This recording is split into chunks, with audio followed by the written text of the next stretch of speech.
Hey friends, thanks for joining me, Jim Baroud, to hear a few insights from leaders who represent our innovation ecosystem. Today's chat is with Jennifer Tsay, co-founder and CEO of Shoott and one of Forbes' Next 1000, and Sequoia Blodgett, the co-founder and CEO of Frame Me. So, hi, I am Jennifer Tsay. I am the CEO and co-founder of the professional photography marketplace Shoott with two T's. We built the only photography platform that offers personal photo shoots with professional photographers where the sessions are free to book and customers only pay for the photos they want. I'm also a Forbes Next 1000 entrepreneur. Yay! Welcome, Yay. Sequoia. Hi, I'm Sequoia Blodgett. I'm the CEO and co-founder of Frame Me. We're an AI-powered video production platform that allows agencies to create video content fast. Awesome. So, Jen, let's go back to you and talk to us about how you got to where you are today. Tell us about sort of your entrepreneurial journey from high school or college to now. So I always call myself very much like an accidental entrepreneur. When I graduated, I actually graduated without a job. So there were so many of us that had like hire me on our like caps. And I was lucky enough that at the time investment banks had like a couple open slots for their incoming class. And I actually got one of them. So I did investment banking for 3 years. It was really an amazing way to get a lot of core business skills, but I knew I knew I didn't want to do it. Like I had worked with some other kids that were like, isn't it amazing to be part like a cog in this giant wheel and to do all, and then I just sat there and I'm like, oh wow, you actually really love this job. And I'm like, I do not feel that way at all. So it kind of started this like, what do I actually really like? So it was a long meandering road. I did corporate finance next at Amex. I decided to quit to then pursue I produced a documentary. I went to acting school. I organized and planned weddings for people. I whitened teeth. I tutored. I literally kind of did jobs of all different stripes to really figure out what I liked. And then, I stocked fridges. I really did everything. And so, but I did ended up working with a really great entrepreneur who was a kind of a serial entrepreneur. And I worked for him in my 20s and then we reconnected about a decade later because I was like, I'm trying to see if I can work for another startup because I remember that like that was kind of the best environment for me. And then so we got together and we kind of brainstormed what it would be like to have a business model that could help artists stay artists. Because in my experience, there were so many artists who had like $2 to their name and they loved what they did, but then they had to stop doing it. So we realized that if we came up with a new different kind of business model for photographers specifically, we might be able to kind of address a lot of the pain points that was endemic in kind of the gig economy. And so we were like, oh, I think we can do that while passing along the benefit to clients. So giving clients a better experience, a more affordable experience, a democratized experience for them. And that's kind of how I ended up here. And we're 6 years into running Shoott. And I'm glad I did all the different things I did. I know it sounded bananas in process, but I definitely feel like I pull together all those experiences in an intuitive way to do what I do for Shoott now. Awesome. And we'll get back to Shoott as well. We're going to dive into that a bit. Sequoia, tell us about your story. Yeah, so my career started as a commercial music video director. So I did that for 10 years. I directed for some of the biggest artists in the world, Justin Bieber being the biggest, Viacom, Sony had major clients. And to Jen's point, the artist being the artist, right? 10 years in the game, the industry started to shift. And I started to feel that very, very early, specifically working with music in the industry. They were like, hey, we're going to still sell CDs. And they're like, wait, streaming is happening. What's going on? And all of a sudden, because we were marketing for all intents and purposes, we were the byproduct, right? So our budgets tanked. Like it went from like $250,000 to like a $20,000 budget. And all of a sudden I'm going, I don't know what I'm about to do. Right. And I'm working with the biggest directors in the world, the biggest. So if they're stuck, I'm looking like, what is my next opportunity. And so I'm from the Bay Area, was living in LA. I packed everything up, went out to Silicon Valley on a whim, really. Like I went to this all girls entrepreneurship boot camp and not knowing anything about it. These girls were like 10 to 15 years old and they were like the daughter of Sheryl Sandberg and like all these really highfalutin tech entrepreneurs and executives. And I was just floored because they would come in on Monday with no idea about why they were even at this camp. And then by Friday, they're pitching venture capitalists. Like, wait, what is this? So like that was my foray into VC. And I got so enthralled by it that one of the instructors like, hey, you should look into this program, Draper University. And I looked into Draper and I was like, this looks like adult summer camp. Like I'm all about it. Like I want to do this, right? So I ended up applying with this idea. I was going through a lot of relationship issues at the time. And I was like, there's all these apps that are putting you into relationships, but what app is keeping you into relationships, right? And so essentially I said, all right, I'm going to apply with this idea to create a relationship coaching app versus like a swiping Tinder Hinge type of situation. And I got in and literally had no idea about venture. Like I couldn't even pronounce Y Combinator at the time. Like it was just this whole foreign experience for me. And I just hustled. Like that's one thing that is the antithesis of my story is like, I'm always hustling to get things done. And I hustled really, really hard, created a prototype MVP. And by the end, 7 weeks later, I had a venture-backed tech startup. And so I was like very, very new to this, needed to grow this business, sat around, tried all the things that you could possibly try. And 3 years later, I was like, all right, I've done all the things. I'm going back to media. So my story has been a convergence of media and tech. I ended up building another company while I was at a media company in New York, selling that company to a venture capital firm in LA as an acqui-hire and coming in and basically rebuilding products for them. Left there and then eventually moved back to it. Well, I was in Atlanta prior, so moved back to Atlanta and said, hey, I'm going to do this entrepreneurship thing again. And that's where Framey came into fruition. So Framey is very, very new. It came into fruition January of this year. And it started as a marketplace. It essentially started as, hey, same theory as Jen is we're going to connect these videographers to these clients and give them an easy way to essentially be able to create their content. But as we started to explore that opportunity further, we started having conversations with my VC like friends and partners and hearing like, hey, like you should probably pay attention to what's going to be the wave in the next 10 years. And so we partnered with Microsoft, and that's really where it just started to explode, right? They came in, they were like, hey, we'll help you build infrastructure. We'll bring in Azure so you guys can power it on OpenAI, our APIs, like all the things. And so that pivoted, honestly, the marketplace into a SaaS product, basically trying to figure out how to create video at scale, right?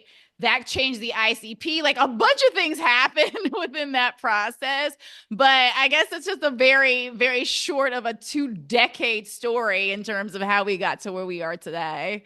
Yeah, as they say, a 20-year-old overnight story. Yeah, for sure. All right, that's great. We're going to come back to Frame Me, but let's go back to Jen. Jen, talk to us more about Shoott and how that has sort of scaled over the past 6 years.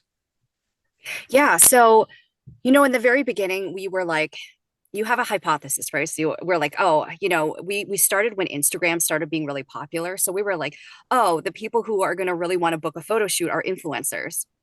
And it just wasn't really finding traction. And then luckily we had some people on our team at the time that were moms, and they were like, actually, I really want like a photo shoot for my holiday cards. So we started trialing, what if we go into mom communities and, places where there's lots of families, and then it exploded. It was like we put dates up and people would just book them. And I'm like, oh, okay. So, the next thing was, okay, we know that if we have a product that we like, then we have to just refine it. It's constant refinement. You're like, what is a better user experience? How do I make sure my photographers are happy? If my photographers are happy, my clients are happy, figuring out how to, systematize that. Then it's figuring out how to scale that to different locations. So we started in New York and we're like, can we figure out how to bring the service to other cities? So in the very beginning, it was me flying to different cities, test shooting every photographer. And then COVID happened. And then we are like, well, we can't do that anymore. So we are like, can we remote hire photographers? And that's how we figured out, yes, we can. And we figured out how to systematize that and do everything virtually. And then by the end of the pandemic, we were in like 50, somewhere between 50 and 60 cities. And we had grown really astronomically through the pandemic because we were one of the few activities you could do that was socially distanced, right? Most of our photo shoots are outdoors. So it was like this really lucky thing for us. And then the next thing that happened was iOS 14.5 happened, which is to say that if you relied heavily on Facebook ads, all of a sudden your cost per acquisition, ours sometimes was like 5x, 10x. So we had to reconfigure how we ran our business to kind of deal with that. And so, it's then became a story about profitability. So that's really kind of where we kind of float in with every single thing that happens. You kind of just have to flex with it and be like, I guess we're going to have to now figure out this problem. I have no idea how to do it, but I guess we're going to try. And luckily, I have a great team and I have a very lean team. So we're able to solve, look at problems and solve them fairly quickly. So That's awesome. That's a little, yeah. But how did you bootstrap it, or how did that happen? How did you get started and how did you grow? Did you have help?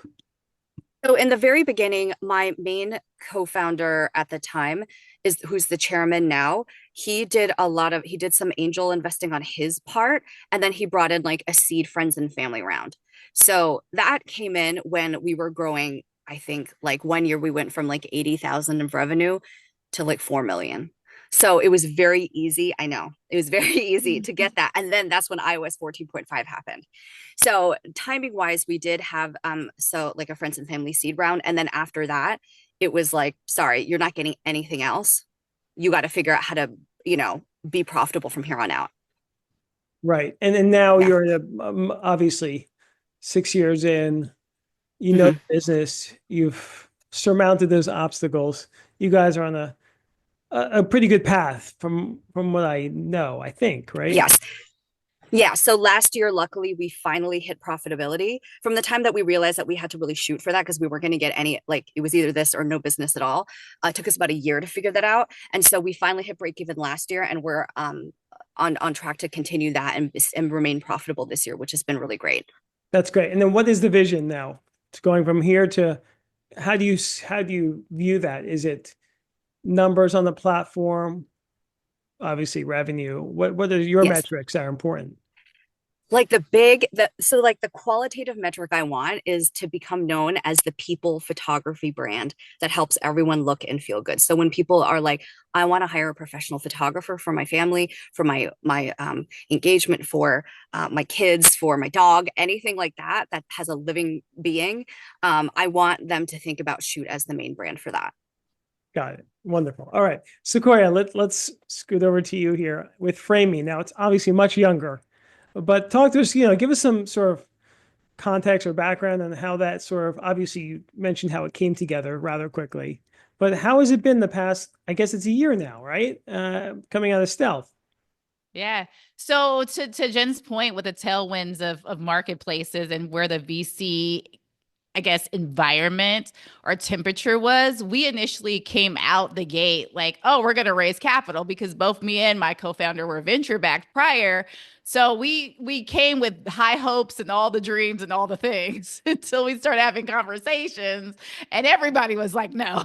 So it's like, okay, what do we do? Like, why is there such pushback? And relative to the market, the way that VC works is that they're always predicting for the future. So for us, they're like, yeah, this was interesting in 2017 when Snapper came about, right? Or these other marketplaces that, had a lot of traction, your Airbnbs, your Ubers. But right now, we're looking for enterprise vertical SaaS businesses that'll have large margins and all the things that make sense for the type of return multiple that a VC wants. And I think that was really important for us to understand is like, are we building a venture backable business or are we building a lifestyle business? And they're very, very different. So when we think about venture backable businesses, you're going for a 10x return multiple or above. That could be 100x depending on how large the fund is.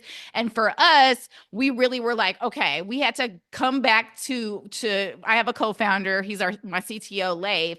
We had to have a conversation with each other and say, okay, what do we want? What's the vision for this business? And I think getting very clear on that gave us a different direction, because had we situated ourselves in a lifestyle business, to Jen's point, there's a lot of profitability when it comes to marketplaces if you can monetize them correctly and get to profitability, right? But then on the other side, there's these home run businesses that are these unicorn companies, these billion-dollar companies that you can just shoot for the moon for. 90% of them will fail, but 10% will do their thing. So for us, we're like, hey, we've been in the game for a while. We've both had venture backable businesses. We've run through the gamut. Let's just shoot for the moon. And if it doesn't work, it doesn't work, but at least we gave it our all. And so that's essentially how Framey got to where it is today, right? So it was like, we are going to go after this venture backable business. We are going to shoot for that 10x return multiple, that unicorn business, and we're going to do it in the standard VC way. And that really is what pivoted the vision of the business. Obviously, customers are key, right? Customers are number one before all of that. So we had to decide, because again, venture is predicting 10 years in the future, and your customer segment's ready for their problem to be solved today. So they're like, we don't need the 10-year solution. We need the today solution. So it was a bit of a conundrum going out, trying to figure out, okay, how do we make this one sticky enough so that when we do acquire the customer, they return, right? But how do we give them enough value in the business so that there's a unique value proposition so they actually will come to the business to begin with? And that was AI. There was a lot of conversations around, especially with the creative community, okay, AI is disrupting our jobs. It's taking our jobs. It's doing all these things. But for us, when we started, we were like, how do we optimize efficiency? So I went back to my career as a director, and what was very clear to me, because there was so much money being spent, there were systems and processes put in place in order to get an output or a result, right? So I was like, why aren't there systems on this other side with videographers? Why is that just kind of the wild, wild west over there? And so I took those workflows and I said, how can I segment those workflows and create a system or a process to basically make that make sense for the other side of the business? And as we started to explore that, we started to get requests from customers. Hey, we also want, like, our commercials can be Gen AI based. And that was shocking to us, because when we first started, they were like, hey, we want a videographer to come out. We want them to shoot it. And now they're like, no, we'll try Gen AI video, because if it works for our consumer, we really don't care how it's made, right? We just need the result. And so we started having those conversations. And when we looked at the margins, then it was like, oh, we went from like a 30% take rate to like an 80% margin. And it's like, wait, okay, something's really interesting about this play over here. And so I think it just all comes down to the vision that you want for your business and what you are willing to sacrifice from a model standpoint. If you're focused on a lifestyle business and that's what your customer wants, and you're solving a really unique pain point, then that works for a lot of people. That works for most Americans, right? That works 90% plus, right? But if you're looking to do something that's going to change the trajectory of how things are created or how markets are moved, or, any of those types of things, then you're taking that big home run swing. And that's honestly what we're going after right now. Got it. But as far as funding, how did you resolve that challenge? Yeah, so once we got those 35,000 no's, I was like, you guys are my friends. What is going on? They didn't care. They were like, you need to go back to the drawing board and really help us understand how this makes sense for venture, right? And so what we did was we went out to our actual, like, my real friends and family, and we raised a equity crowdfunding round, a friends and family round, using WeFunder. And that actually got us that initial tranche of capital. And it's really interesting because when I thought about equity crowdfunding, because of the trajectory of traditional crowdfunding, it just didn't occur to me that this made sense for venture, right? But when we started to unpack it, we were like, wait, it's the same investment vehicle, it's the same instruments. You're investing in an SPV. You can literally have a safe. You can have the same valuation cap, the same structure that you would have on a venture deal. So why not just do this and see how it goes? So I literally pushed it out to my audience on LinkedIn and I said, hey, this is what we're doing. Do you guys want to invest? And it just started moving. And it felt great, first of all, after having all those no's. We were like, woo. So we got a lot of momentum around it. And then we had we did a marketing campaign around that. So we got a lot of momentum based off of that marketing campaign. So we were able to raise a good amount. And then institutional capital came in and we're like, hey, how you doing? Like, we'd like to talk to you now, right? And so we were able to raise some institutional funding too. So that's essentially how we got enough capital to continue to build and grow. That's really fascinating. And why did you choose WeFunder over, let's say, Startup Engine or others? Just for Yeah. So people at who this are interested in going through the same sort of process of considering, because this is becoming a more of a good alternative. Because again, venture funding is very tough these days. Yeah, it's a great alternative. And we looked at Start Engine and we looked at Republic. I specifically looked at Republic because Draper does a lot of deals on Republic, his own deals. He has a TV show called Meet the Drapers, so he'll run those deals through Republic. But we were at the point, to all full transparency, where we were running out of capital. And Republic was like, hey, we need some time to build out a page. It's going to take 3 months to get this set up. Like, what? We don't have 3 months. We need this now. So essentially, we were able to go over the Start Engine. By the time I had spoken to our lead investor on, or not Start Engine, on WeFunder, by the time I spoke to our lead investor and said, hey, would you be our lead investor? Next week, I had a landing page ready to go. So it was just the process and the timing. We needed the capital very quickly, and we just didn't have time to wait for the other two to come into fruition the way that we needed them to. Got it. Got it. That's great. And so so what is the vision for the funding going forward then? What are you looking at? Yeah, so we're continuing to build out the rest of the platform. So it's built out in segments. So we have a complete and total system. So we have a pre-production side, a production side, and a post-production side. And for pre-production, it was relatively easy because we had all of the elements from OpenAI's API, from the Microsoft infrastructure, and then creating other APIs into production. But then when we got to the actual post-production, that's a process. Like, if anybody has ever done production, it's not like, I wish I could click a couple of buttons and the thing is just done, right? But that's not how it works. It's very subjective. So especially with video, there's a lot of moving parts. And so our goal was to give it to the marketing agency or the agencies so that they have it in-house and they could handle it for their clients, right? Versus like us doing it as a service-based business, because that is also not sexy to venture capitalists. As soon as you say the word service, they're like, wrong door. So for us, we're like, all right, how do we make this self-service or SaaS, as they call it? How do we make it work for them? And so right now we're focused on that post-production element, getting the AI implemented into there so that basically those marketing agencies can take their clips, edit it on their own. And it's not like your traditional edit you're doing in Premiere or Final Cut, or you don't have to be a professional editor to do it and get an output, a significantly high quality output. Got it. And what about you, Jen? You said obviously you have an angel and you've raised money. What's the future look like as far as funding now that you're profitable? Do you think you'll need funding? What's your thinking at this point? So I think we run into what Sequoia spoke about, which is we are a service-based business. So I think like immediately, and I've known this for a while, that like VC was not for us, at least in our current iteration today.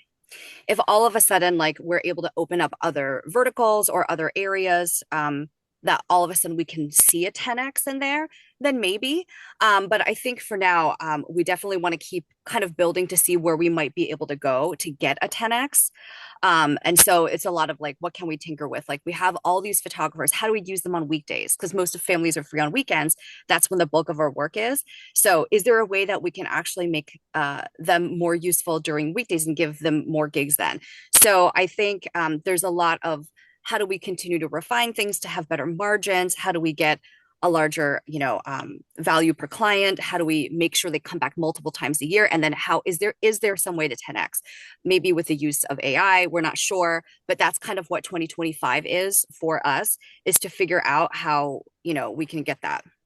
Got it. And is that sort of, are you getting pressure from your investor to do that, or is that sort of your own vision as far as? Honestly, that's more my own vision because I think once it's hitting profitability, we're like, oh, okay. There's actually quite a number of things we can do with this. We can keep making it even more profitable, sell it later. We can just keep it and then figure out how to like have it kind of run in perpetuity, maybe leverage our team to do something else. I think there's actually so many things that we could do, but it's like we still enjoy what we do. There's still opportunity we're interested in exploring. And it's kind of like, because this is my first business, like it's like I love learning in this environment, if that makes sense. Like this is where I make my mistakes. This is where I figure out there's certain things where I'm like, okay, we would love to do a SaaS. Honestly, we talk about all the time. And then SaaS companies tell us they're like, the grass is always greener on the other side. They're like, or like to do product. And they're like, no, you don't understand how horrible this is to deal with inventory. So there's all these things that you kind of like fantasize, like, oh my God, it'd be so much better to run a business that is this, or this. And I'm like, no, let me learn in the environment that I'm in, make all the mistakes, do all whatever. And then when we can go, hit the races running if we try another venture, which I fully intend to be at some point in time, because I love startup. I think for people who, when they're entrepreneurial, you're like, oh, this is what fits me the best. That's why everything else wasn't quite right. And so, yeah. Interesting. Yeah. And insightful, right? I mean, that's, you've seen so much, right? And as you mentioned before, you worked all those jobs too. So you have a sense for, from investment banking to everything in between to now. Yes. Yes. And you figured out what you like to do. And I think probably Sequoia, you like starting things too, it seems. But, speaking of that, what sort of lessons can you share with our audience as far as starting and growing businesses? Because you've both done it successfully. And so Sequoia, when someone asks you that question, what typically comes to mind? Yeah, I would just say be nimble and flexible, right? And as an entrepreneur, I think the one thing that people mistakenly go into entrepreneurship thinking is that this serves me, right? This is so I don't have to work the 9 to 5, or this is so I have freedom to do everything that I want, whatever dream of, or the work from home, remote on the island in Bali, or whatever it is, right?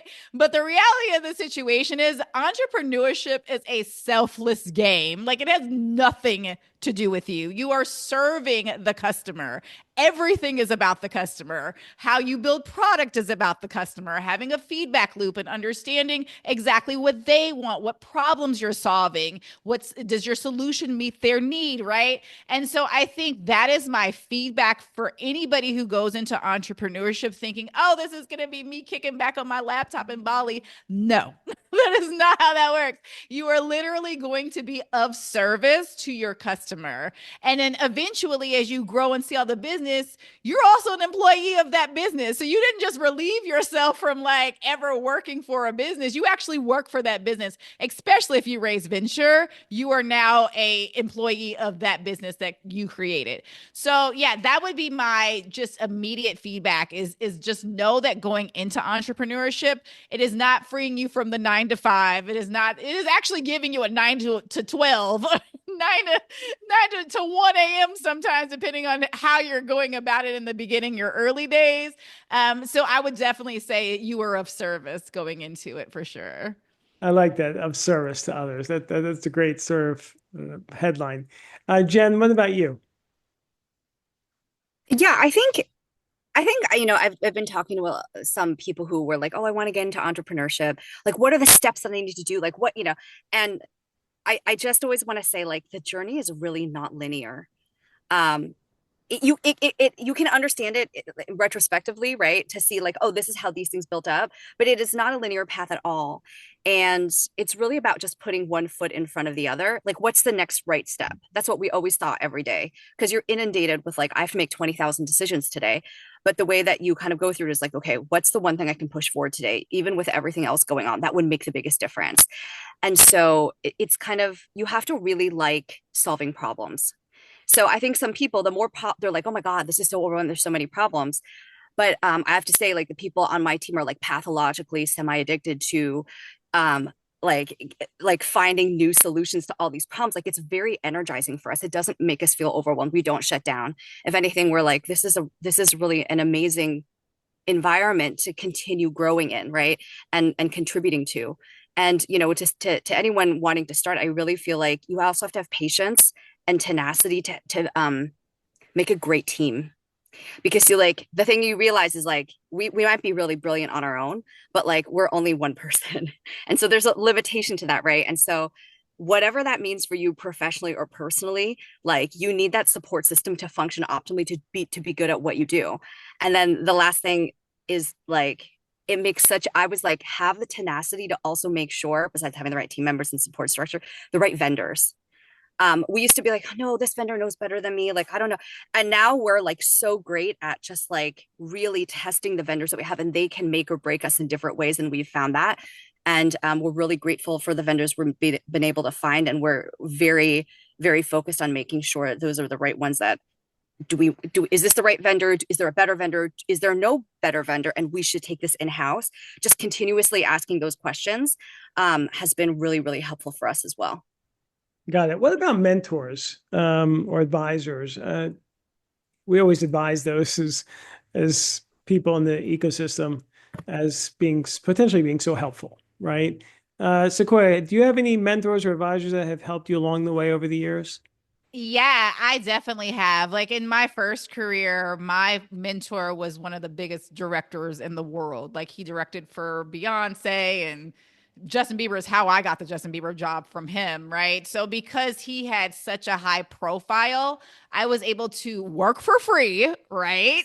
To get involved. That's a lot of the times people are like, I don't want to work, I want to get paid. No, I had to like volunteer my services in the beginning to get in the door with him. And then as soon as I was able to provide value to him, then he was like, all right, Sequoia, you can now co-direct or second unit direct this job, right? So that was instrumental. And I would definitely say just volunteering your services where needed and providing value is another way to say that. How can you provide value? And then after that, Draper ended up being a very large mentor. And so he kind of oversaw what I was building with 7 a.m., which was the first company I had. And anytime I needed him, I could ping him and he would respond back. We had a whole trademark issue in the beginning, and he was like, he helped us decide the new name for, which was then 7 a.m. Right. And so for even him, like, how do I provide value? So he had this whole thing that he was doing, billionaire problems. He wanted to break California up into 5 different states. So I had worked in radio in the very beginning of my career. I was an intern. And then eventually I did about a year or two in radio before I left and started directing. But because he wanted to do this thing, I had this relationship at 640 KFI, which is this huge, is like #1 talk radio station in the United States. And he needed that platform for his initiative, right? And so before I even got into Draper University, I was like, hey, I have this platform that I could connect you to so that you can broadcast your initiative and start having those conversations without asking for anything. I didn't even ask about Draper University. I had just applied at that point. So he knew I applied, but I hadn't asked him like, hey, like, can you get me in if I give you that? Like, it wasn't like a transactional exchange. And so he flew out to LA, got on this radio show, was the happiest person in the world. And after he came back to San Mateo, I got an email and it was like, hey, you're getting into Draper University, right? And so it was not transactional in the thought process of that's why I was doing it. I was surely doing it to provide value to him. But in exchange for that, he then was like, hey, I want this girl in our university. Like, I want to be able to help her in her career too. So I think anybody who is seeking mentorship, approach it with how can you provide value going into it, and that is how you can leverage that. I would definitely say that from my perspective. Yeah, good insights. Jen, what about you? I absolutely love what you said, Sequoia, because I think there's a lot of things like in the ether right now that are like, oh no, you should really demand what you're worth like upfront. And I think in certain situations that's very true, but in other situations it's actually so smart. And that's what I did too when I first started out was I was like, how do I become indispensable and completely trustworthy and have the highest integrity in every environment that I'm in? And when you do that, people reward you so many fold. Like it is so hard to find people that you can really trust. And so since then, even my chairman, who's my, initial angel funder, like he found me off Craigslist. And it was like, I was like, let me find let me find someone who really needs me. Where would they post? And I'm like, Craigslist. And so when I went on there, and once we established that relationship, he's like, have whatever title you want. And because I could do so much. And so I love learning from other people. A lot of mentorship, it doesn't have to be formal. It can just be being in the environment with people that know more than you that you can learn and grow from. So that's always been, I've always had people like, as soon as you become trustworthy, like those people will champion you in so many different ways. And I've been lucky to have that throughout my career. And then separately, I have a more formal mentor right now, advisor, who I have Jason Ojalvo, who is the former CEO of Tushy, the bidet company. And so it sounds like it's not really a fit, but it is, because he also, I believe, started Audible, or like was one of the founding members of with Audible. So he understood marketplace for voice actors.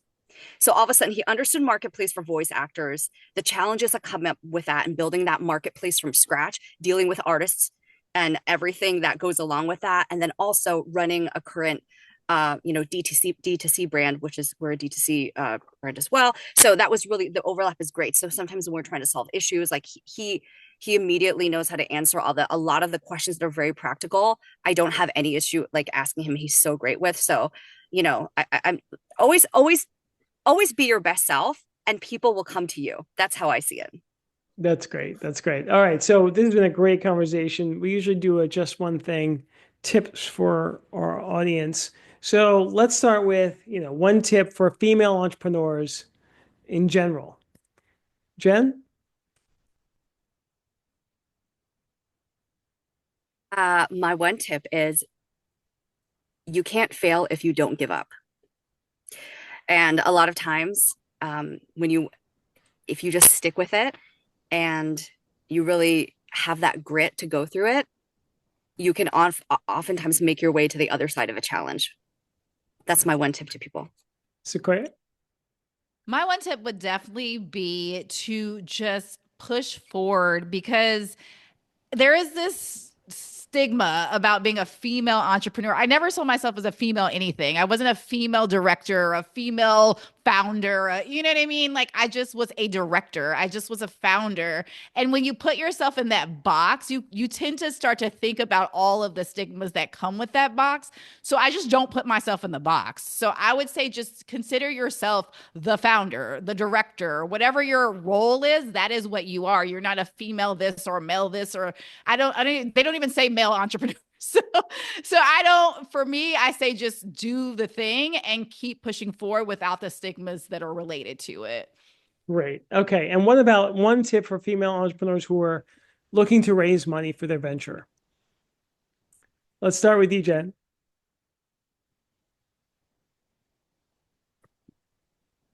This doesn't really apply to me. No, because can you start with Sequoia with this one? Sure. Let me think about it. Yes.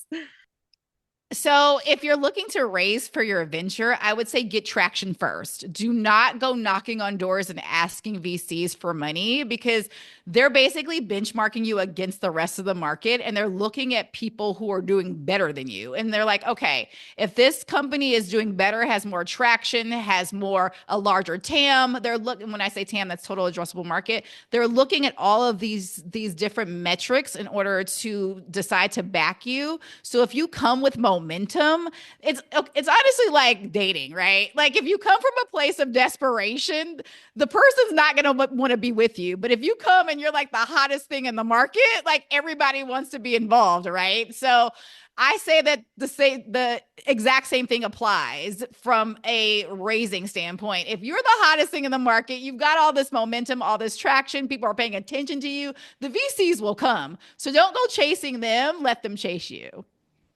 Got it. Thank you. Jen? Yeah. So I think that raising money is often a highly adrenalized kind of situation. So when you're trying to figure out how to pitch yourself, you have to practice and practice with other people that you're not used to practicing with. And there's tons of communities actually where you can meet other founders, you can pitch for VCs, you can start really understanding how to craft your story, what's resonating with people, what you still like, where are the holes in there that make people hesitate. There's a lot of a community that I really love is called York Seed, and they aggregate for in each city like all the different events that are happening between different founders, between different investors. The more that you are kind of familiar with what other people are pitching, pitching yourself also, I feel like that just really strengthens your ability to pitch something that's really compelling for a VC. Great. Excellent tips. Okay, we usually end our conversation with a poem or a saying. Let's start with you, Sequoia. What's important to you? So I would just say everybody has a plan until they get punched in the mouth. So that's Mike Tyson, right? Like you go in with this idea of what you're going to do. And then a week later, it pivots to something else. And then it shifts a week later after that. And then a month later, it's something different. So you can plan, but obviously it's going to change. You're going to have to iterate. You're going to have to pivot and just be ready for that flexibility. That is definitely my quote that I could leave you guys with. Great. Jen? The first thing that came to mind, I really wanted to honor that was a poem that I learned in high school, which is called Ode on a Grecian Urn, which is by John Keats from 1819. And basically, it talks about how there is this boy chasing this girl, this beautiful girl that he loves. And for the rest of time, they're frozen in this position where he's chasing her, he's happy, but he never gets her. And how sad is that for him? But it's not, because her beauty never fades. And so that love and that chase stays eternal. And how lucky it is to be chasing something that you find so beautiful. And I think so much of that about that for the journey of an entrepreneur, and how much that is kind of like what resonates with me is like, and what keeps me going is like, what do I find beautiful? What do I find really compelling? And sometimes we're like, oh, I just want the destination, but the journey is often the most beautiful part. And you can understand that in retrospect. But just, being able to take a second from the journeys that we're all on and be like, you know what, I might be in a really beautiful place today, even if I'm not at the destination I want to be in. I think that's really beautiful to kind of stick with when things are hard for the entrepreneur. I love that. Both of those are great. Thank you so much, guys. Thanks for joining us. I hope you enjoyed the show. Please like it, leave a review, and subscribe. See you soon.